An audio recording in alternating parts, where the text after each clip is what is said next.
સુરતની સુમુલ ડેરીની ચૂંટણીને લઈને રાજકીય માહોલ ગરમાયો છે। આ વચ્ચે ભાજપના ધારાસભ્ય અને સુમુલ ચૂંટણીના કન્વીનર મુકેશ પટેલે મહત્વપૂર્ણ નિવેદન આપ્યું છે। તેમણે દાવો કર્યો છે કે સુમુલની ચૂંટણીમાં ભાજપનો સ્પષ્ટ વિજય થશે અને પશુપાલકોના હિતમાં સુમુલ સતત કાર્યરત છે। સુમુલ ડેરીની ચૂંટણી અંગે ધારાસભ્ય અને કન્વીનર મુકેશ પટેલે જણાવ્યું હતું કે કુલ 16 બેઠકોમાંથી 7 બેઠકો ભાજપના ઉમેદવારો બિનહરીફ ચૂંટાઈ ચૂક્યા છે, જ્યારે બાકીની 9 બેઠકો પર પણ ભાજપના ઉમેદવારો વિજય મેળવશે એવો તેમણે વિશ્વાસ વ્યક્ત કર્યો હતો। મુકેશ પટેલે કહ્યું કે સુમુલ ડેરી હંમેશા પશુપાલકોના હિતમાં કાર્ય કરતી સંસ્થા રહી છે। દૂધના ખરીદ ભાવમાં પશુપાલકોને શક્ય તેટલો સારો વધારો સુમુલ દ્વારા આપવામાં આવ્યો છે, જેના કારણે હજારો પશુપાલકોને સીધો લાભ મળ્યો છે।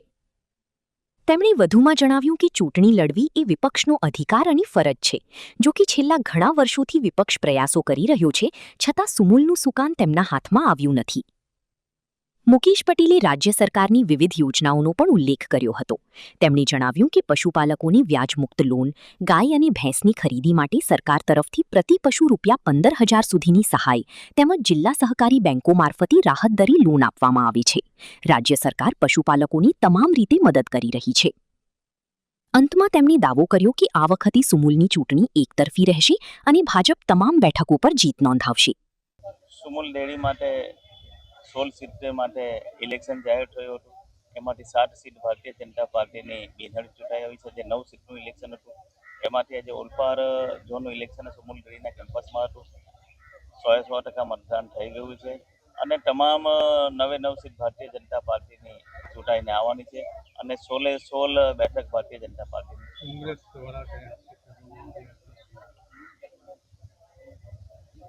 જેમણે 70 વર્ષ સુધી ભ્રષ્ટાચાર કર્યો અને એ ભ્રષ્ટાચારનો આરોપ જ્યારે અમારી પર લગાવી રહી હોય એ ક્યાંય યોગ્ય નથી।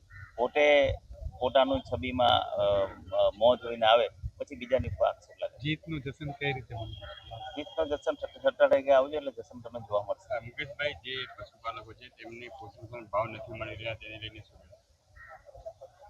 હું જાહેરમાં કહેવા માંગુ છું કે અત્યાર સુધીમાં ગુજરાતની જેટલી ડેરીઓ છે એમાં સૌથી વધુ ખેડૂતોને પશુપાલકોને ભાવ આપ્યો તો સુમુલ ડેરી।